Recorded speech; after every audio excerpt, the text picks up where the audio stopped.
अस्सलाम वालेकुम नाज़रीन, अमीर सीरिया मेरा टीवी न्यूज़ ऐं आवां सायरा ज़मीर। सब खां पहिरीं हिकु नज़र ख़ास ख़बरुनि ते।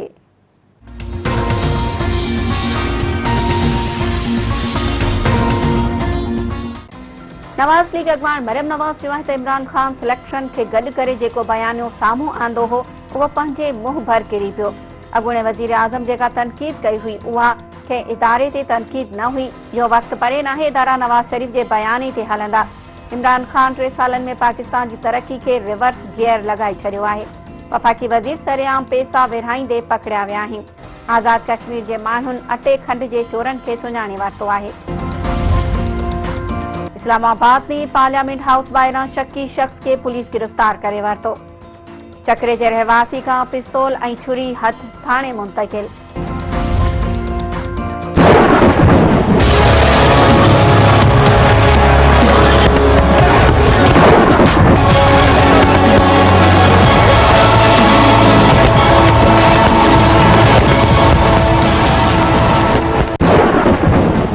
सिंध जे मुख़्तलिफ़ इलाइक़नि में सावणी जी गजगोड़ सां बरसात। कराची ऐं हैदराबाद समेत मुख़्तलिफ़ इलाइक़नि में तेज़ हवा सां गॾु वसकारे सबबि पाणी भीजी वियो। टंडो अलहयात, मीरपुर ख़ास, टंडो मोहम्मद खान, जाम शोरो बदीन ऐं ॿियनि इलाइक़नि में बरसात सबबि बिजली जो निज़ाम डावाडोल। थरपारकर, उमरकोट ऐं कोहिस्तान में ज़बरदस्त बरसात सबबि नयूं वही आयूं। माण्हुनि जा चेहरा ॿहिकी पिया। कराची में बरसात सबबि बिजली जा 500 फीडर ट्रिप थी विया। अक्सर इलाइक़नि में बिजली गायब। मौसमियात खाते जो चवणु आहे त मुल्क जे मुख़्तलिफ़ इलाइक़नि में अॼु वधीक बरसात पवण जो इम्कान आहे।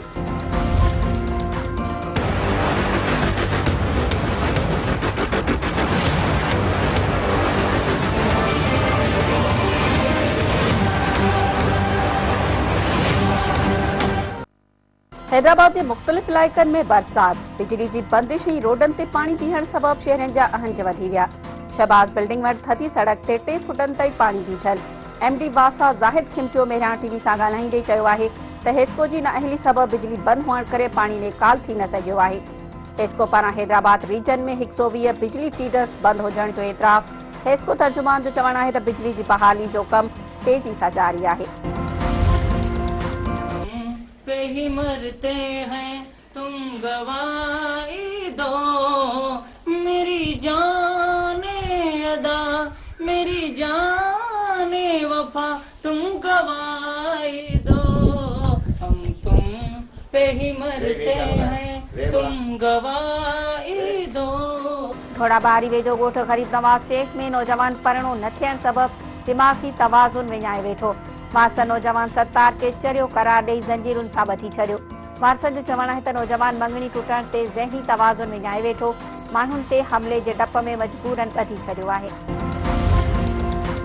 चौमासी बरसात खां पोइ कराची जे मुख़्तलिफ़ इलाइक़नि में बिजली जो बहरान। मुख़्तलिफ़ इलाइक़नि जे रोडनि रस्तनि ते पाणी बीठल। सूबाई वज़ीर नासिर हुसैन शाह चयो आहे त मौसमियात खाते अॼोकी बरसात बाबति अॻकथी न कई हुई। उसूली तौर मौसमियात खाते खे सूबाई हुकूमतुनि ऐं लाॻापियल इदारनि खे अॻुवाट आगाही ॾियणु ज़रूरी आहे। मुल्क में कोरोना वायरस वेघे वधीक 15 मरीज़नि ज़िंदगी जी जंग हाराए छॾी।